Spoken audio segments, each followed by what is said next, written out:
이번 주 마지막 거래일인데 시장이 장 초반부터 굉장히 흐름이 좋습니다. 그리고 오늘 장에서 눈여겨볼 업종 어떤 게 있을지 시장 대응 전략까지 알아보겠습니다. 오늘은 탑TV 소속 김진균 전문가 전화 연결돼 있습니다. 안녕하세요. 네, 안녕하세요. 네, 오늘 우리 시장 굉장히 강한 흐름 보여주고 있는데 이런 흐름 이어갈 수 있을까요? 네. 나스닥과 S&P 500 지수가 사상 최고가를 경신하며 연일 축제 분위기를 이어가는 가운데 한국 증시는 글로벌 꼴등 수준에 머물러서 안타까움을 자아내고 있습니다. 참고로 작년 10월 저점 대비 올해 최고점까지 코스피는 약 22%, 코스닥은 26%, S&P 500은 30.5%, 나스닥은 무려 37%나 올랐는데요. 격차가 많이 벌어졌죠. 하지만 이런 흐름이 1년 내내 지속될 가능성은 매우 낮습니다. 글로벌 증시에는 분명 키 맞추기 개념이 존재하기 때문입니다. 그리고 제가 지난 시간에 6월은 보수적 관점을 운용하실 것을 권장드렸었는데요. 그 뷰는 정정토록 하겠습니다. 캐나다에 이어서 유럽도 금리 인하를 하면서 미국도 금리 인하에 대한 기대감이 높아지고 있고 최근 발표되는 주요 경제 지표들 또한 시장에 우호적으로 나오고 있기 때문입니다. 게다가 최근 원달러 환율도 계단식 하락 흐름이 전망되기에 국내 증시 수급적인 측면에 있어서는 긍정적인 요인이 될 수 있겠습니다. 실제로 최근 들어서 코스피, 코스닥 모두 외국인 수급이 개선되는 흐름을 확인할 수 있는데요. 화면 보면서 말씀드리겠습니다. 우선 코스닥입니다. 아래 외국인 매수세가 줄어들다가 서서히 늘어나기 시작하는 지점을 노란 박스로 표시하는데요. 주가가 상승 추세로 전환되는 것을 확인할 수가 있습니다. 다음은 코스피입니다. 마찬가지로 외국인 매수가 감소하다가 증가한 시점부터 서서히 지수가 오르는 모습이 확인됩니다. 이처럼 국내 증시의 방향성은 결국 외국인 매수에 의해서 결정된다고 봐도 무방하겠습니다. 단기적 관점에서 볼 때 코스닥은 860포인트, 코스피는 2705포인트를 돌파할 가능성이 높다고 보고요. 만약 돌파에 성공한다면 계단식 상승 흐름을 기대해봐도 좋을 것 같습니다. 네, 최근에 이제 우리 시장 테마주 중심의 변동성 장세가 이어지고 있는데 어떤 종목 좋게 보시나요? 네. 오늘도 추세가 좋아 보이는 세 종목을 준비해봤는데요. 우선은 메존입니다. 희귀의약품 신약 개발 기업이고요.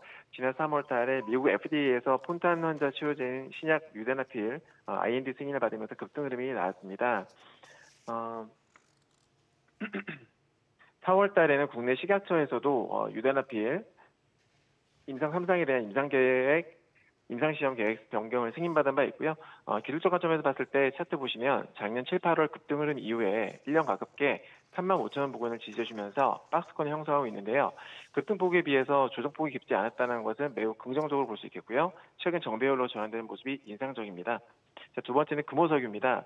대한민국의 대표적인 화학기업으로 합성고무, 합성수지 등 석유화학 제품 등을 생산하는 기업입니다. 지난 3월 향후 3년간 자사주 절반을 소각하고 올해 9월까지 500억 원 규모의 자사주를 추가 취득하기로 결정했는데요. 이는 곧 주주 환원 증가로 이어지기 때문에 밸류에이션 리레이팅 요인이 되게 매우 긍정적으로 볼 수가 있겠습니다. 게다가 올해 합성고무 업황의 턴어라운드 시작으로 본격 마진 개선도 기대되고요. 기술적 관점에서 보면은 최근 기관 매수에 힘입어서 정배열로 전환 후 안정적인 흐름을 보여주고 있습니다. 마지막으로 동원 시스템즈입니다. 종합 패키징 및 첨단 소재 전문 기업이고요. 알루미늄 밭, 천연 용기, 이런 음료용 캔, 2차 전지 소재 등을 제조해서 판매하는 업체입니다. 기존 음식료 포장 사업이 메인이었는데 배터리 사업을 신성장 동력으로 선정하고 드라이브를 걸고 있고요. 2차 전지 소재의 경우에 원통형 배터리 캔과 배터리용 알루미늄 박 등을 중심으로 공급 라인 구축에 박차를 가하고 있는데 배터리 쪽 매출은 점점 증가할 전망입니다.